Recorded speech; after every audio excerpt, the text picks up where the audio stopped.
Good evening, everyone. Just give me a moment while I'm testing the new stream, since I had to change things around a little with the new channel and all. Once I've confirmed it, we'll get going.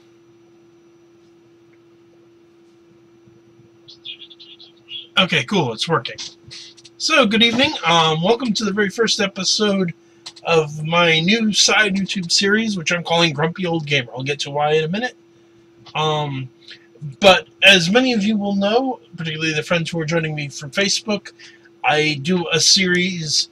I used to do a series on YouTube exclusively called Paranormal Encyclopedia, because I'm a paranormal investigator and demonologist, in fact. I recently switched from doing a YouTube series to having my own radio show on Hamilton Radio. But, you know, I kind of enjoy doing YouTube. So I was thinking about it. I was at work yesterday, actually, quite literally. And I'm like, you know, there's all these people who do, I guess, video blogs about role-playing games. Now, aside from the fact I'm a demonologist, I've been a gamer nerd for a long time. I'll put it like this. I turned 41 this past July. The first time I picked up a set of dice, I was 13. Talking about the early 80s here, kiddies. And in fact, I've had the experience at a lot of the gaming tables I've played at in recent years, although it's starting to come full circle, that most of the people I play with, these days at least, are 10, 15, 20 years younger than me, which makes me feel like an old fart, quite honestly.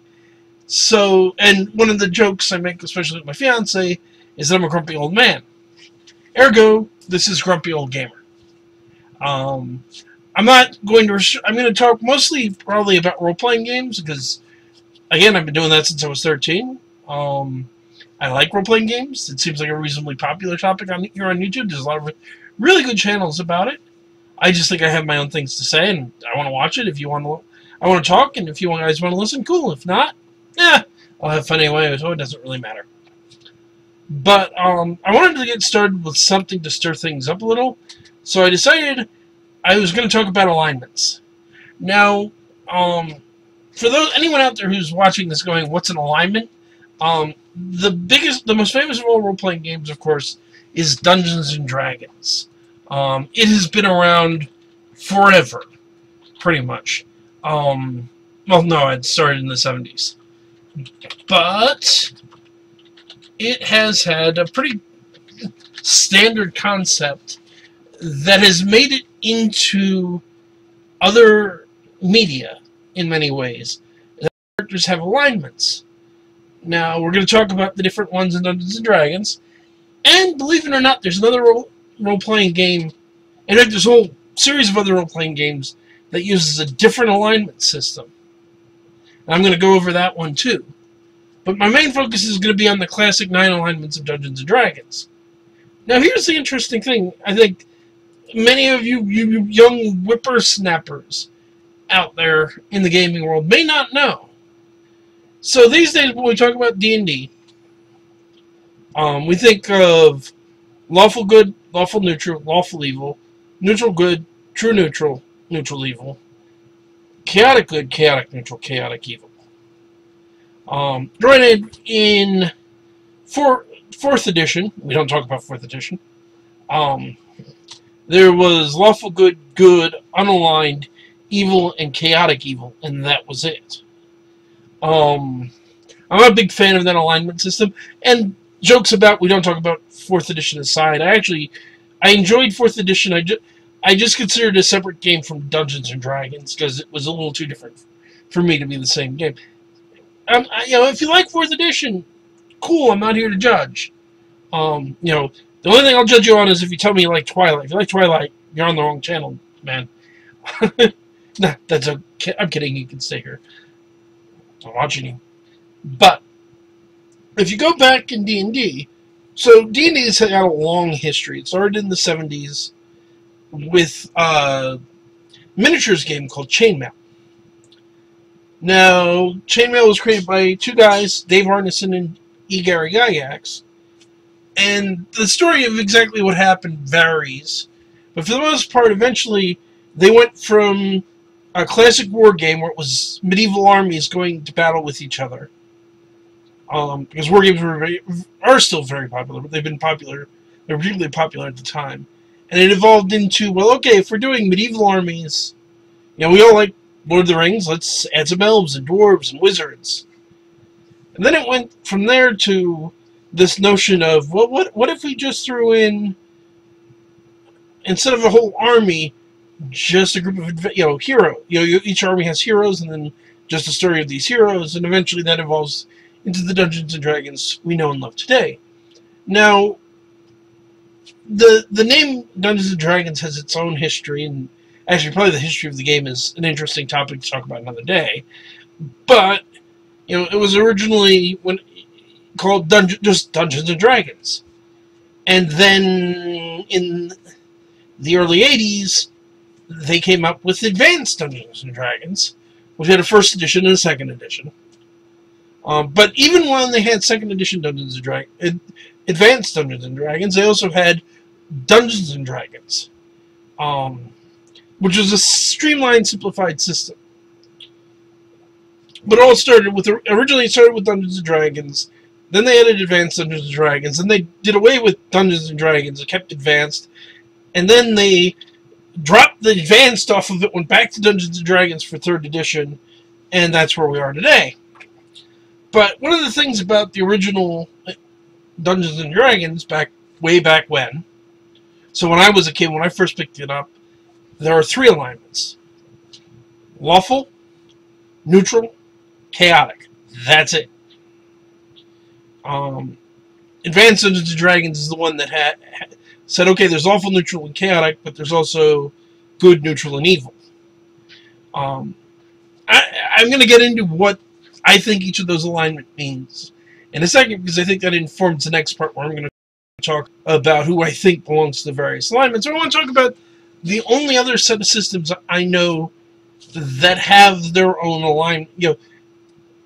And it isn't one system, it's a family of, it's sort of one system, but it's a family of related worlds, which is the Palladium series of games. That's Palladium Fantasy, Rifts, Beyond the Supernatural, Nightbane, Robotech, and a whole bunch of other games all fall under this banner. But the authors of those games, in many ways, were taking ideas from Dungeons and Dragons, but wanting to do their own thing as well, so they created their own alignments. They had good alignments, selfish alignments, and evil alignments, because the authors didn't believe in neutrality. And Kevin Sabidia, the man who originally created the system, has a long speech in the Rift, in pretty much every edition of Rifts I've seen, that has, or actually every version of his games that have the alignment about why he doesn't think neutral's a thing.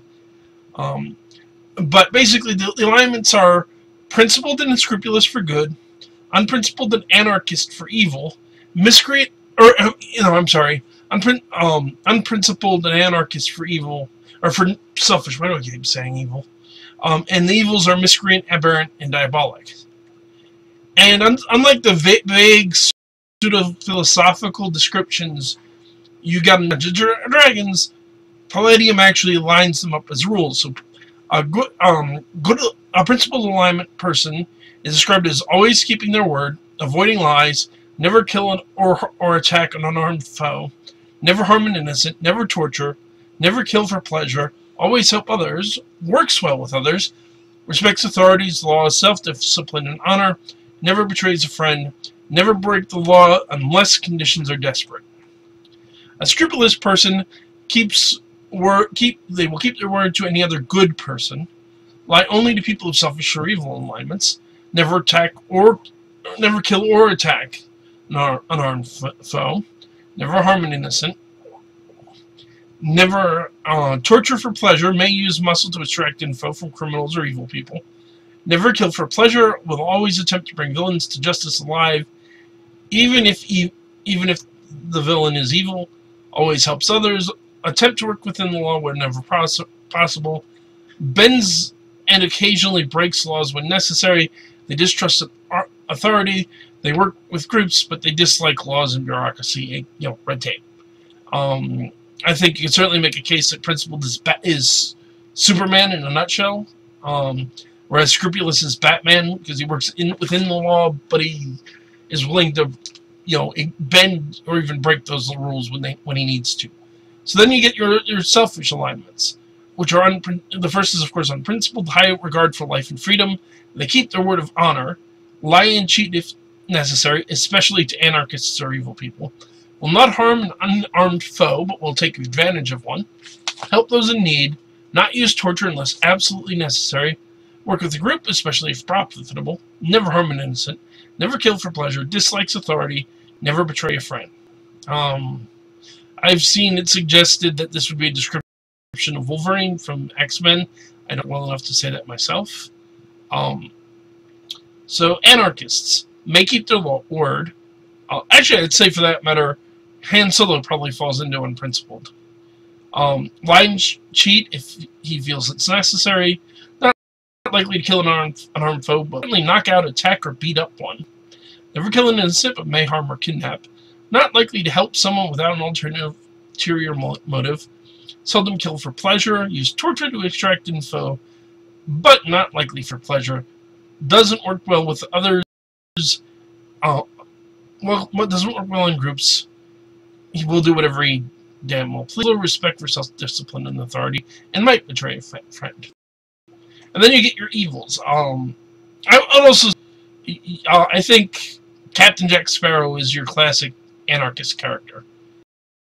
Now, a miscreant evil would not necessarily keep his word to anyone, will lie and cheat anyone, most definitely will attack an unknown foe, they're the best kind, use or harm an innocent, may use torture for extracting info and pleasure, may kill for sheer pleasure, feel no compulsion to help without some kind of tangible reward, works with others if it will help him attain personal goals, kill an unarmed foe as readily as he would a potential threat or competitor, has no difference to laws or authority, but will work within them if he must, will betray a friend if it serves his ends. Then you have your aberrants, which are always keep your word of honor, lie and cheat, those not worthy of your respect, may or may not kill an unarmed foe, not kill an innocent person, particularly a child, but will harm or kidnap, never kill for pleasure, not resort to inhumane treatment of prisoners, not torture. Torture while distasteful is necessary means of extracting information, never torture for pleasure, may or may not help someone in need, work with others to attain his goals, respect for honor and self-discipline, never betray a friend. I'd say Darth Vader is your classic aberrant. Diabolics rarely keep their word, lie and cheat anyone, most certainly attack or kill an unarmed foe, use harm, kill an innocent without second thought or reason, use torture for pleasure and information, kill for pleasure, likely to help someone, only to kill and rob them, won't work well in groups, constantly disregards orders to do as he pleases, despise honor, authority, and self-discipline, associate mostly with people of other evil alignments, and will betray a friend at any time. I'm not going to get too far into that, because I mostly want to talk about Dungeons & Dragons tonight, but I want to just go through it because it's an interesting, in my opinion, alternative to the alignment system everybody's used to. So, always in D&D, the classic, there's two pivot points, obviously, between are you good or are you evil, or are you in the middle, or are you lawful or are you chaotic, or are you in the middle. I'm going to talk about my opinion of law and chaos and neutrality, and good, evil, and neutrality. And then I'm going to talk about the 9, and then as I talk about the 9, I'll start getting into my examples. So, we'll start with law versus chaos. Again, this is where D&D begins. I think what's important to understand is law versus chaos isn't, even back in original D&D when there was no good, neutral, or evil, just law, neutral, and chaos, I think it's more order in society and the greater good, and structure versus personal, individual concepts. Personal, the good of, and chaotic people are very individualistic. They don't necessarily work within, you know, they don't necessarily disrespect groups depending on good or evil, but they don't work. They don't normally organize. They don't work together. They're individuals. They're an army of individuals. Where lawful is about society and about structure and about order and about the importance of those and having codes of conduct and honor. I think it's important to realize as well that despite the way it's usually portrayed, I think the alignments are very fluid. Robin Hood being a classic example of someone who situationally is a chaotic character because he's fighting against the ruler of England at the time, but at his heart he's a lawful character because he serves who he perceives as the true king. This all goes also into questions of characters. It's like, well, can you be a lawful character without obeying your society's laws, which is particularly an interesting question for a lawful good character in a society that condones slavery, for example. And I think you can. I mean, again, law is more about order and structure than about necessarily society's laws in this context. A person with a very strict code of honor that they don't deviate from could still legitimately be called lawful, even if that code of honor doesn't fit the society they're living in. It's very hard, because I think a good example of this is samurai are lawful by nature. They have a very structured, rigid hierarchy, societal hierarchy, because of course it's Japan. Japan's very traditional. But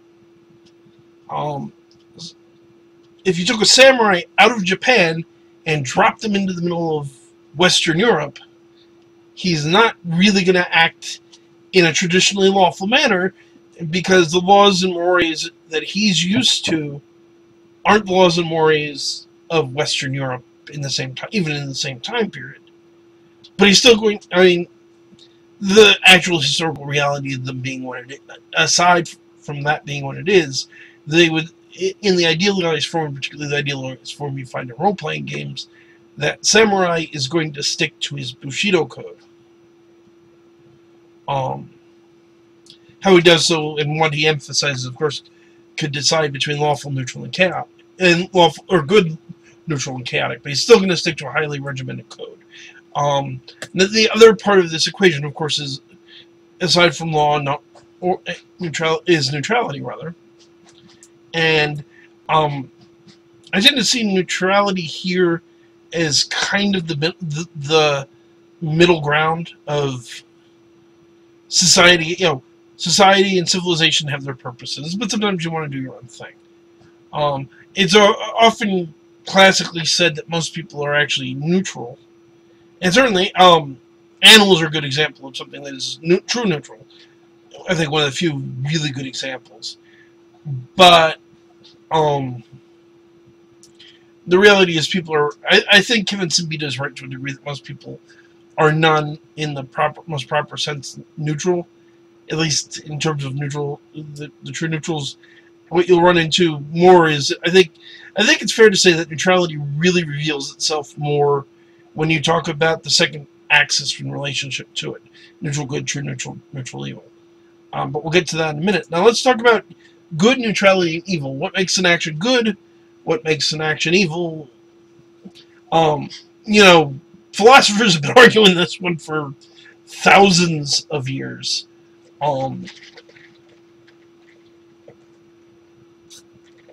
think one of the most simple and straightforward definitions I can give, and I think most people would agree with, is that someone who is good acts with a sense of compassion, as opposed to cruelty. You know, there are times that a good person's actions aren't necessarily compassionate, because, you know, the other, I think, defining characteristic is a sense of justice. Although even in evil, I think evil to some extent can have particularly in the alignment sense, a lawful evil character can certainly have a sense of justice. But you know, A good person has a sense of justice tempered by mercy. A neutral or an evil person isn't necessarily tempered by mercy. Um, evil, I think, is self-interest. Um, a lot. We could also get into a moral discussion about the 7 deadly sins and the 7 noble virtues. Um, but that's a huge philosophical discussion I wouldn't necessarily want to get into. I would say that I think there's a wonderful book I would definitely recommend people check out called Dungeons and Dragons and Philosophy, and it makes an interesting case. And I think you can look at good, maybe in Immanuel Kant's arguments for morality, because he made 2 arguments that I think you could say are a reasonable definition of something being good. One is what's called universalism. Universalism is a really interesting idea that for an action to be moral, you have to be able to elevate it to a universal law to apply in all situations. So, for example, murder is never, in this morality, murder is never a good act because you can, no sane and rational person would ever argue that it is morally okay to kill people. Thou shalt kill no one's going to say thou shalt kill should be a commandment. By the same token, of course, this would mean it's never morally okay to lie. It's a really interesting position, in my opinion, but I don't think it works. Just by virtue of, okay, it's never acceptable to lie under any circumstances. So when, so that would mean that going, why no, Herr SS officer, I don't know where my Jewish neighbors are when they're hiding in your cellar, is not morally appropriate. It's like, I think most of us would agree that it is. Another interesting concept is that for an action to be good, it should always treat people as having worth. More specifically in this case, it's a question of actions that treat people as a means to an end are immoral. Actions that recognize a person as an independent person with their own rights are. So murder, rape, theft are not moral acts because you're not respecting that person's individuality and right to their own personal existence. Now that we've gone through a real rough idea of the 2 axes, let's talk about the 9 alignments. So lawful good. Lawful good is truth, justice, and the American way. They obey these are the, of course, in D&D, of course, these are the absolute stereotypical paladin. Strict codes of honor, obey just law, and good, noble. They take, they bring kittens out of trees and give to the needy. And unsurprisingly, I think the most obvious case of a lawful good alignment is Superman. I mean, again, truth, justice, and the American way. Iron Man certainly, I think, shows shades of this. I don't know the comics very well. I'm more of a movie guy when it comes to superheroes. But certainly, when you look at Civil War and the conflict between Iron Man and Captain America over the registration, which I believe, at least to some degree, mirrors the situation in the comics. No, Iron Man believes that he should be held legally accountable for what's going on, and that they need to work within the system, where Cap is more in favor of individual freedom. Although I wouldn't argue, this is, I think, a good example of how alignments are not static the way that they were in older editions. Because certainly you could argue that Cap is generally a lawful good character. I mean, he's in many ways, I think, morally speaking, in many ways, it seems like he's Marvel's version of Superman without being so ridiculously overpowered. But definitely he shows shades of neutral good or even chaotic good in opposing registration. I'll say one of my favorite examples of a character that I would say is quintessentially lawful good is from one of my favorite fantasy series. Michael Carpenter, for if anyone out there has read the Dresden Files, is lawful good. He is abundantly, obviously meant to be lawful good. He obeys the laws. He always tries to act in a just and moral manner. He's helpful. He's kind. He's patient.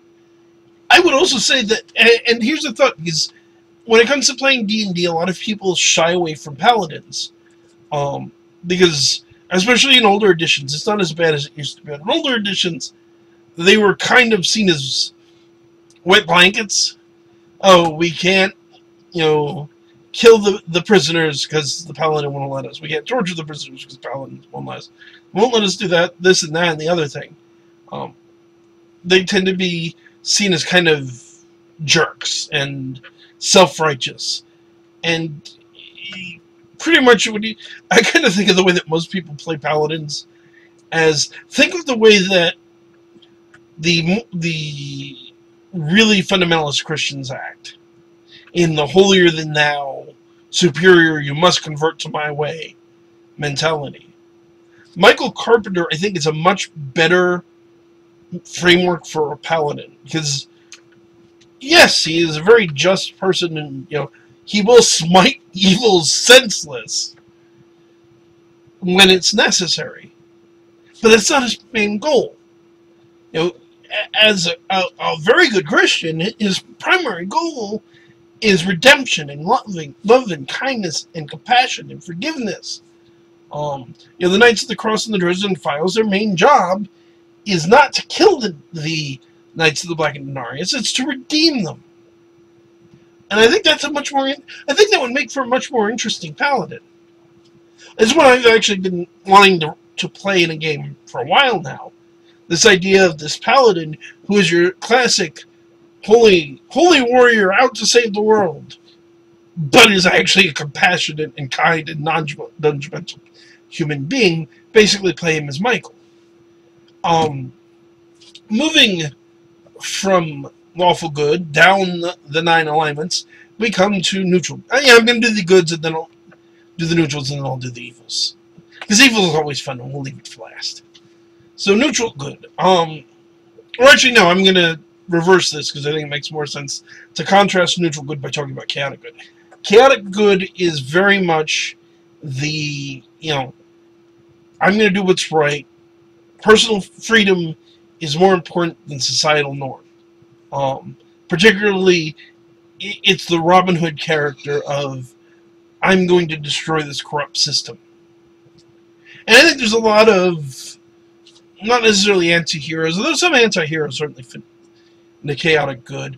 And again, I think definitely Han Solo fits into chaotic good around the end of the first Star Wars movie. Although, depending on which EU you're going by, Han does have a degree of a code of honor, but it's all about personal freedom. He's against slavery. Captain Jack Sparrow certainly has shades of this from time to time. Although I think that Captain Jack Sparrow is more quintessentially chaotic neutral. But we'll get to that in a minute. But it is good outside of law and order. And not just outside of law and order in general, but actively working against what usually they perceive as a corrupt system. For the record, to answer the question that is the title of this video, what is Batman lawful good? I would say actually Batman is a character that over the course of his career, depending on interpretation, swings through the gambit. I think very early in his career, he, like Batman Year One, and I've actually read this comic, so I have some leg to stand on. He's actually chaotic good, and he has to be chaotic good, because the reality is that the Gotham Police Department and Gotham politicians are corrupt, and they're in bed with the mob, and they're very wicked. He can't work within law. I mean, as he starts to deal with the corruption, and Gordon starts to rise to the ranks and helps him clean things up, I think he starts to be neutral good, and then eventually, yes, I think once Gotham is a little more right, he's gone, and especially probably around by the time he's reached joining the Justice League, he started to edge into the lawful good territory. Although even then, I think you could make a case that he's more chaotic, just because, I mean, yes, he joins the Justice League, but he has a strong independent streak. I would also argue very much that Terry McGinnis, Batman Beyond, Terry is definitely chaotic good. He actively rejects the idea of joining the Justice League. I mean, he works with Barbara Gordon, but he's definitely driven far more by individualism and a sense of personal good than this need to work within society that Superman or Batman in later years starts to show. Which brings us back to neutral good. Neutral good is about doing what's right regardless of, without concern for society, destroying society, be it corrupt or otherwise, or supporting society. I recently saw a video on YouTube that suggested Luke Skywalker is neutral good. I think there's a decent argument to be made there. I think Jedi in general tend to be very neutral good, because, yeah, Jedi are supposed to be the defenders of the Republic, but their first loyalty is the Order and to the Jedi Code, and the Jedi Code is not a strict code of honor system. Well, certainly you can make a case for a chaotic good Luke. I would certainly say that Anakin Skywalker, before he becomes Darth Vader, is very neutral good. He works within the Republic, he works within the Jedi Order, but he's happy to flout the rules when he deems it necessary to promote the greater good. He doesn't qualify as chaotic good, in my opinion, because he still has an appreciation and understanding for the purpose of civilization and order. He just feels that sometimes his opinion's better than everyone else's. So, okay, there are the three good alignments. So let's get into the neutrals. Lawful neutrals are really interesting. I think this is traditionally, the role-playing games often suggest the average person is true neutral. I disagree. I think the average person in most modern societies is actually lawful neutral, because lawful neutral they accept the status quo. They aren't seeking to buck the system. They're usually trying to be decent enough people, but there's a pragmatic self-centeredness that doesn't lend itself to being good without actually becoming evil. Trying to think in fiction, I would agree with the argument that the samurai, at least the semi-idealized version, that actually adhered to, or for that matter, knights that actually adhered to chivalry, because the historical reality is not a whole lot of knights or samurai, to the best of my knowledge, actually followed their codes of honor. But someone like that who's following a code of honor, because it's, especially a samurai, where the highest part of their code is loyalty to the Lord, out to and appointing the point of committing seppuku, suicide, is a lawful neutral character. Now, chaotic neutrals are fun. A lot of people can't stand them. I actually kind of like them. By the book, chaotic neutrals are people with zero impulse control. They just, whatever pops into their head, they do it. And I think this is pretty accurate. And I think, I think in general, neutrals tend to shade towards one side or the other. I think most chaotic neutrals either lean towards good or evil. Though not always. I think I think of three really good examples of a chaotic neutral character. One would be Han Solo before the point when he turns around and saves Luke, because he's in it for himself. He's not an evil person by any means, but he is not a good guy. He's trying to get paid. He's trying to pay his debts. He's ready. He sees the Death Star. He's ready to turn tail and run. Another example that definitely is on the shading, that is more shading to evil at times, though he has his moments, is probably Deadpool. I don't think anybody's going to say Wade Wilson is a good guy by any means. He's an assassin. He's a mercenary. But he's not. I mean, he's not. He doesn't. At least, again, movies, cartoons, things of that nature. He doesn't seem like he's outright evil, so much as he's in it for the funsies.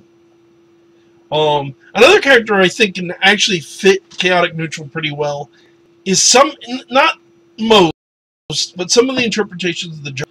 Well, he's definitely in more recent adaptations the quintessential chaotic evil character. If you look particularly at the Adam West Batman series, I think that Cesar Romero's Joker is chaotic neutral. He's really more in it to have fun than to be an outright monster. The last chaotic neutral character I can think of is Captain Jack Sparrow. I just thought I'll come back to that in a second. Captain Jack is all about the fun. He's not, he's not a good guy. He's not a villain by any means, but he's all about personal freedom, both his own and others, because he won't, he will not deal in, even at the worst of his piracy days, absolutely never deals in slaves. No,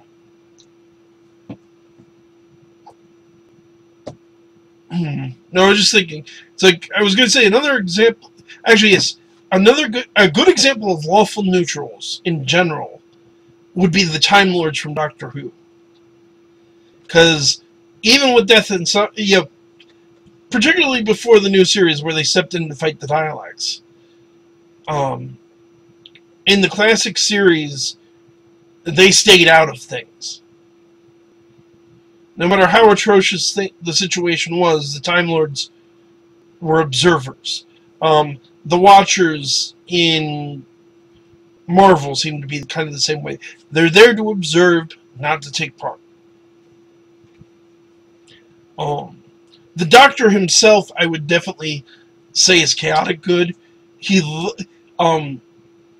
has a code of honor, but he is all about the funsies, while still being at heart a good man. I think different Doctors have jumped around the alignment spectrum. He's probably not the best. He's not the person that's easy to characterize. But especially in the new series, I think most Doctors have been chaotic good. They're about individual freedom. They're about thinking for yourself. They're about taking people around and showing them, and having fun, while still fighting the good fight and doing the right thing. Which brings us to everybody's favorite to talk about, the bad guys. Lawful evil, neutral evil, chaotic evil. We'll start with lawful evil. I actually really like lawful evil characters.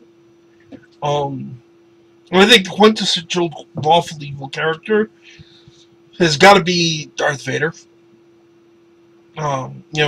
His speech to Luke in Empire Strikes Back.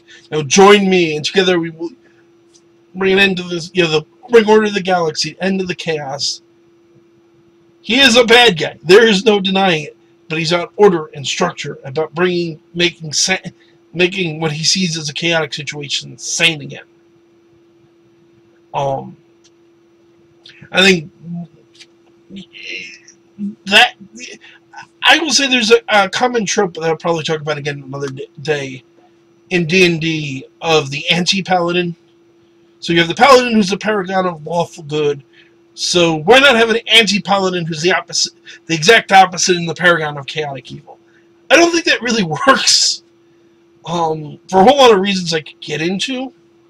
The one time I've seen it work pretty well is in one of my favorite fantasy series, which is Dragonlance. In Dragonlance, the few good books before the Fifth Age started, the last couple of books before the Fifth Age started, the Fifth Age was a mess, but they introduced a group called the Knights of Tychisus. Now, the Knights of Tychisus were very structured and regimental and loyal to each other, and codes of honor, and respect for your enemy, and deference to people of noble station, and absolute honesty, while being absolutely hell-bent on taking over the world, and, oppressing everybody. I think that's the best example of more accurately, a dark paladin, or what they sometimes call a dark knight. not this idea of the chaotic evil. Chaotic evil, in my opinion, is not structured enough to logically have a knightly figure, or even anything as organized as an anti-paladin. Lawful evil makes a better foil, but other people will certainly disagree with me. Obviously, and I should have mentioned this to begin with, all of these people I'm pigeonholing into alignments are my personal opinion. And good heavens, I forgot one of my favorite examples of chaotic good, and I'll come back to that in a minute. Probably maybe at the end I'll just throw in a couple of people I realized I forgot. So there's your lawful evil characters. Did I forget to describe the alignment? Yeah, I forgot to describe the neutral alignments, and now I'm forgetting. Okay, so real quick, the three neutral alignments. You have lawful neutral, which is order for the sake of order, follow the law, right or wrong.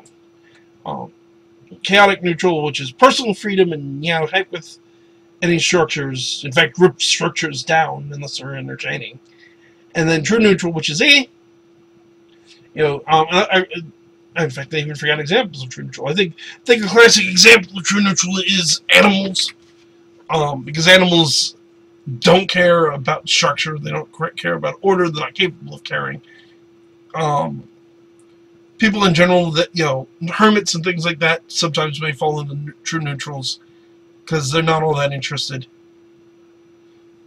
Okay, but evil. So lawful evil is people who work within the system to get things done that are inherently evil and self-serving. I think most crooked politicians would fall into lawful evil. Not all, given certain, but I'm not going there because this is not a political channel. But I do think you could definitely make the case that the traditional corrupt politician is lawful evil. Now, chaotic evil. Since we'll finish up with neutral evil, and then I'll go into a couple more I had just thought of. So, chaotic evil is order, chaos. Oh, I'm sorry, I forgot the most obvious example of lawful evil. Satan. And I think in the majority of depictions of the devil, he is a lawful evil character. How lawful depends on the depiction, but certainly Satan is usually it's not that Satan wants chaos. He doesn't want a universe with no order. He just thinks he should be in charge instead of God.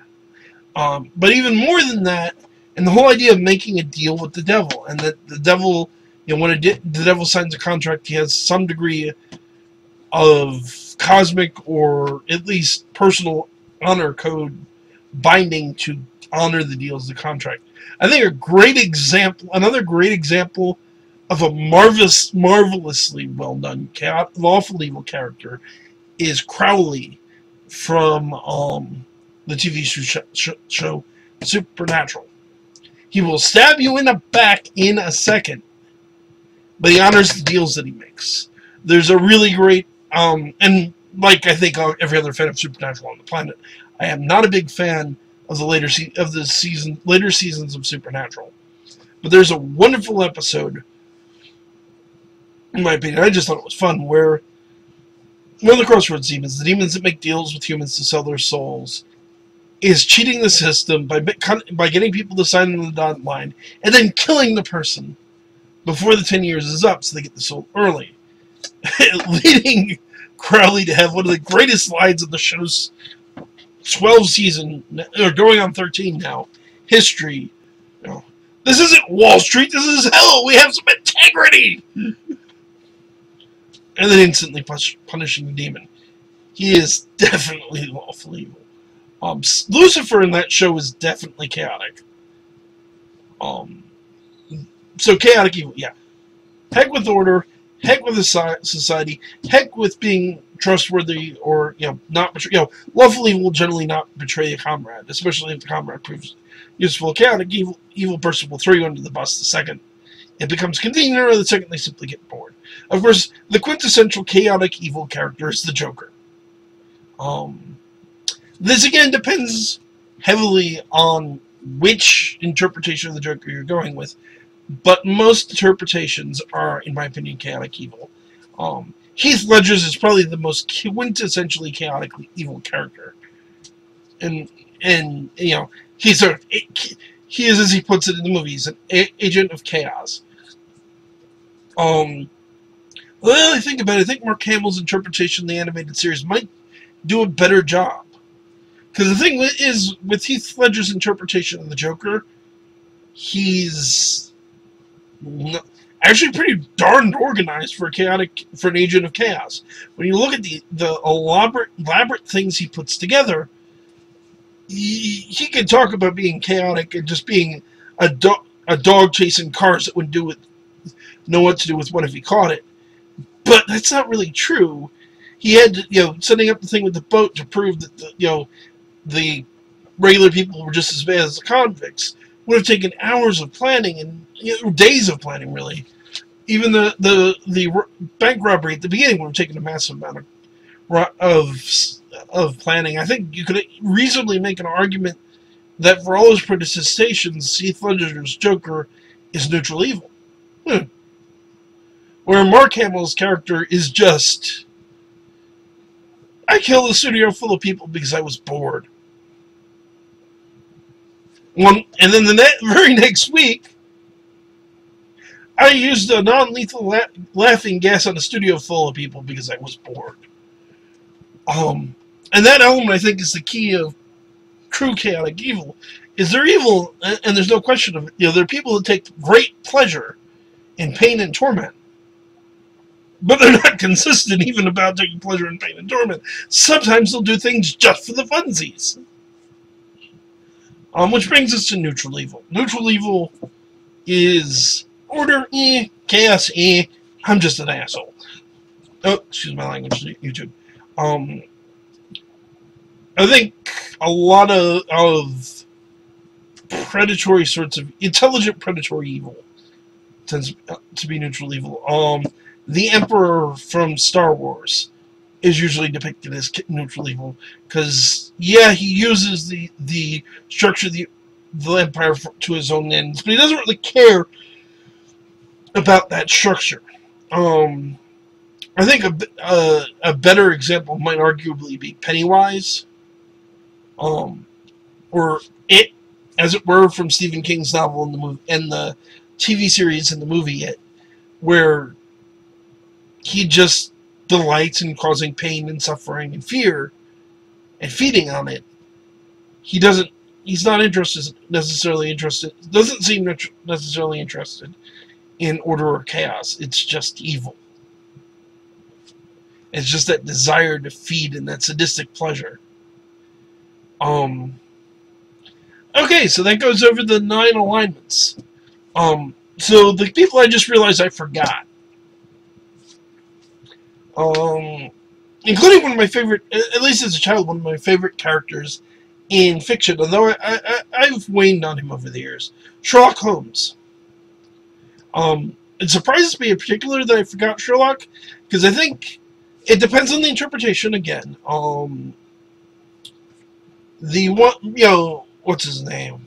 Benedict Cumberbatch, his version could arguably be lawful evil. Although not as much as he thinks he is. He's not a He is not a high function. He's not a sociopath of any kind, let alone a high functioning one. Despite the fact that he says that everybody sees him. But in the original stories, I would definitely argue that Sherlock is lawful neutral. Because Sherlock, let's be clear, in the actual stories by Sir Arthur Conan Doyle, Sherlock is not really concerned about law. There are a number of criminals across the stories that he simply lets go. But there's still, and you see it in Cumberbatch and most other depictions, Holmes likes order. He likes puzzles because they give him something to do. He's not a good... He's a compassionate person, and this is the biggest reason, by the way, he's not a sociopath. As interesting as that is as an idea, is he's too compassionate. Sociopaths and psychopaths are not compassionate people. They don't care. Or Holmes, both in the stories and in the more recent series Sherlock, clearly cares for John. And in the more recent series, he cares for Mrs. Hudson. But caring about, Jesus, of course, being, those of you who don't know much about me may not know this, but I am a Christian. Jesus was made a point about, it's easy to be nice to the people you like, to your friends. I think a very good judge of your goodness is not how you treat people you like, it's how you treat people you don't.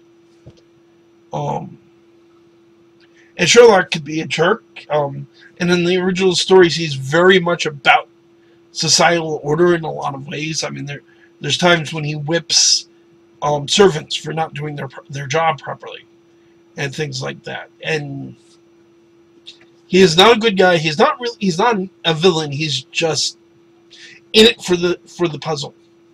I suppose even in some ways you could argue he has a chaotic, or at least a neutral. I guess almost you could argue he's true neutral.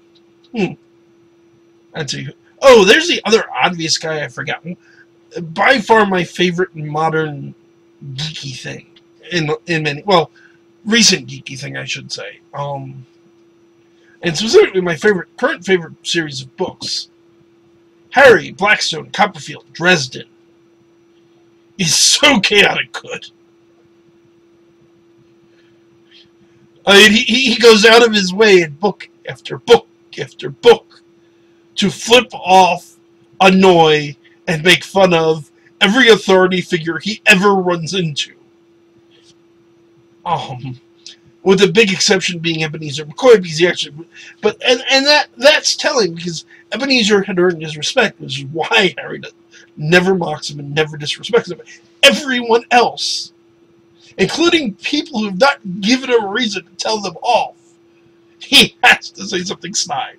I think most tellingly of all, in one of the most recent books, when he meets Odin, and he meets Odin's secretaries, which in this case are Hunan and Munin, his ravens, despite the fact that he's ticking them off to the point that they're digging holes in solid steel, he still has to insult them.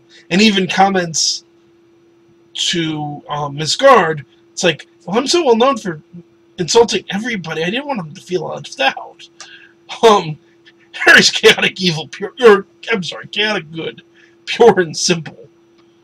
From the same series, for that matter, Nicodemus.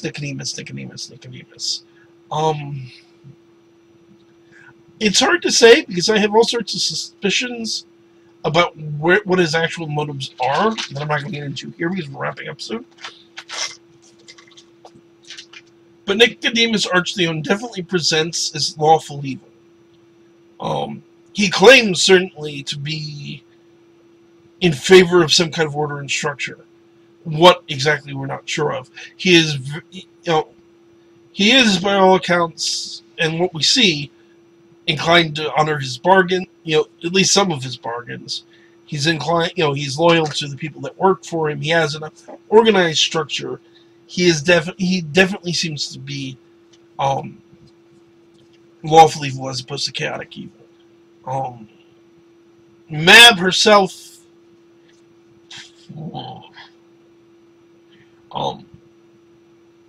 Actually, I'm almost inclined to argue she's lawful neutral. Because she's not good by any means. But she's not really... she's not evil, exactly. Although she does take a considerable amount of pleasure in torture and pain and suffering when she inflicts it. But on the other hand, at the end of the day, and this is a spoiler if you haven't read the books, Mab is all about order. And I'm sorry, but given we've been waiting for the most recent book 2 years. If you haven't read the most recent book, I don't have a whole lot of sympathy if that's a spoiler. But Mab is very much about maintaining the natural order. And dang it, I just thought of the perfect example of a true neutral character, and I completely forgot it.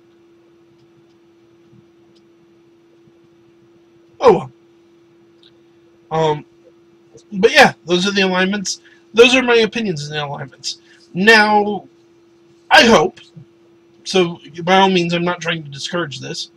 This will tick people off, and people will go down in the comments and tell me I'm wrong, and tell me I'm crazy, and tell me I'm stupid, and explain in great detail why examples I just ran through don't really fit. Oh, that's the example of true neutral I thought of.